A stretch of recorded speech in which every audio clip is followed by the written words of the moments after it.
ازيكم يا شباب عاملين ايه؟ واخيرا نزل فيلم سوبرمان اللي اكتر فيلم تقريبا اتعمل عليه ضجة قبل ما ينزل، وده لسببين. الاول ان هم غيروا المخرج بتاع عالم دي سي كله اللي هو زاك سنايدر، واللي تقريبا كلنا اتعودنا على الافلام بتاعته وحبينا دي سي بسببه. والشركة ما وقفتش عند كده لانهم غيروا هنري كيفل او سوبرمان اللي احنا متعودين عليه، وجابوا مكانه ممثل انا لحد دلوقتي مش عارف اقرا اسمه. وبعيدا عن اسم الممثل والكلام ده، انا جاي اقول لكم النهارده رايي في فيلم سوبرمان الجديد. بس قبل ما نبدا ما تنساش تصلي على النبي وتعمل لايك وسبسكرايب في القناه وتعمل لي فولو على الانستجرام. الفيلم بيبتدي مبدئيا كده وسوبرمان مضروب ومرمي في الارض، دي اول حاجه، ودي صراحه نقطه تتحسب للمخرج الجديد اللي هو اسمه ايه، انا نسيت، انا ايه الزهايمر اللي انا فيه ده. المهم يعني ايا كان اسمه، النقطه اللي تتحسب له ان هو بدا الاحداث على طول، ولكن النقطه اللي ما تتحسبلوش انه بداها من بعيد قوي. انت في الاول هتتبسط زي لهبل زي كده وتقول الحمد لله انه دخل في الاحداث بسرعه، ولكن بعد حبه في الفيلم هتحس انك تايه، يعني فاهم، في عالم غريب مش فاهم ايه اللي بيحصل، ولا فاهم حتى ليه ليكس لوثر اللي هو العدو الاساسي للسوبرمان يعني بيعمل ليه كده معاه. يعني هل هو اللي خلاه اقرع ولا بعت له رساله صوت الصفير البلبلي على الواتس؟ ما تفهمش، وهتفضل قاعد شبه الحمار كده مش فاهم حاجه يجي لنص الفيلم، ولما تبدا تقول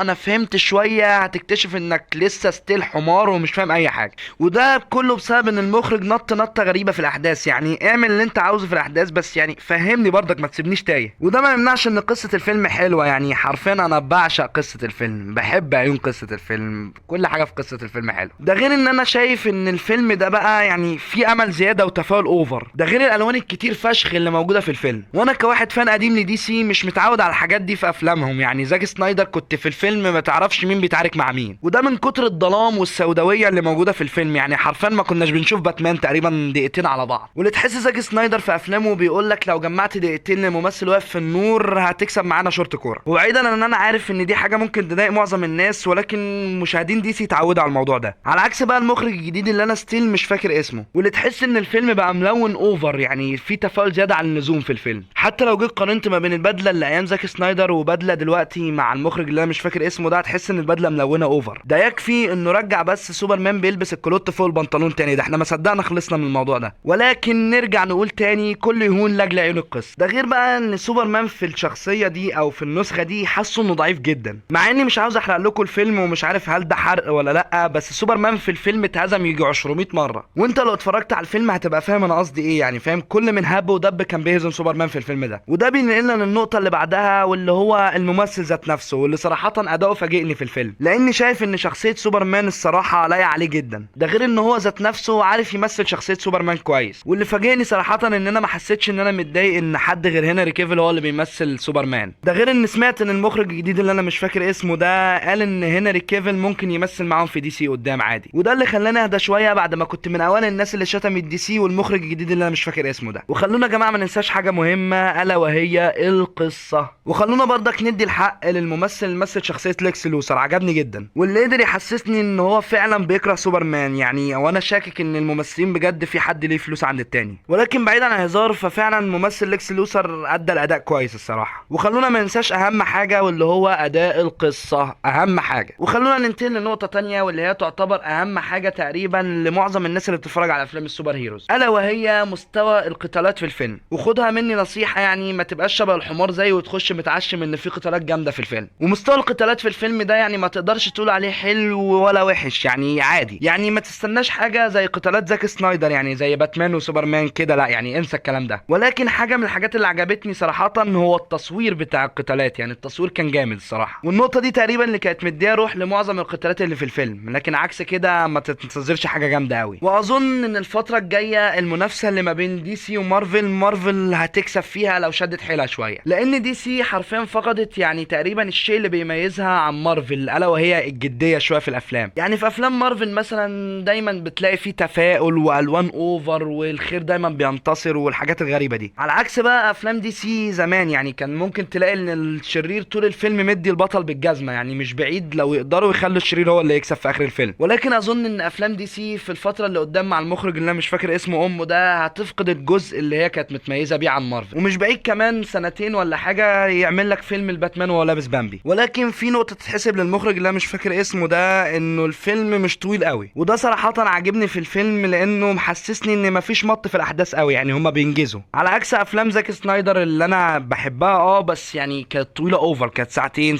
ونص حاجات زي كده. والافلام بتاعته تحس انها يعني فيها تنطيط شويه صغيرين، يعني هو كده كده زاك سنايدر احسن. ده غير بقى ان في حاجه جميله في الفيلم ده عجبتني قوي، واللي هو كريبتو، واللي صراحه ضاف كتير للفيلم. يعني كل مشهد كان بيظهر فيه كريبتو كنت بحس ان انا مبسوط، مش عارف ليه. وفي احتمال ان انا يعني تافه علشان كده ببقى مبسوط ان كريبتو موجود في الفيلم، بس هو كان مدي اجواء حلوه للفيلم. باختصار يعني ان الفيلم كويس، يعني هو ولا واو قوي ولا وحش قوي، هو الفيلم في المتوسط. واظن ان هو مش بدايه قويه قوي لعالم دي سي الجديد، يعني ده من وجهه نظري. ولو عاوزين رايي يعني اللي هو انا اصلا موجود هنا عشان اقوله وانت تسمعه، فانا اظن ان عالم دي سي يعني هيبقى مش قوي قوي، الا لو المخرج اللي انا مش فاكر اسمه ده ومكسل ابحث عنه الصراحه فاجئنا بحاجه في العالم الجديد ده. وده بسبب اني شايف ان توجهه في العالم الجديد او في الافلام الجديده بتاعت دي سي هيبقى يعني توجهه اللي هو عائلي اكتر، مش زي مثلا زاك سنايدر الله يمسيه بالخير. وتقييم النهائي للفيلم ده 7/10، او لا يعني 6.5. 6.5 عشان ابان ان انا محنك في الحاجات دي. وانا انصحك تتفرج على الفيلم او لا، فاتفرج عليه صراحه الفيلم ممتع يعني مش وحش. واكتبوا له رايكم في الكومنتات، يعني نوع الفيديوهات دي ايه رايكم، يعني هنعمل مراجعات لافلام تانية لما تنزل ولا لا، لان ده تقريبا اول فيديو في القناه نعمله من المنوعيه دي يعني. وما تنساش تتفرج على الفيديو اللي قبل ده هيعجبك. وما تنساش تعمل لايك وسبسكرايب للقناه وتفعل زر الجرس عشان يوصلك اي حاجه بننزلها على القناه المعتوهه دي. والسلام. يلا الواحد يبقى فن مارفل لحد ما يرجعوا زاك سنايدر.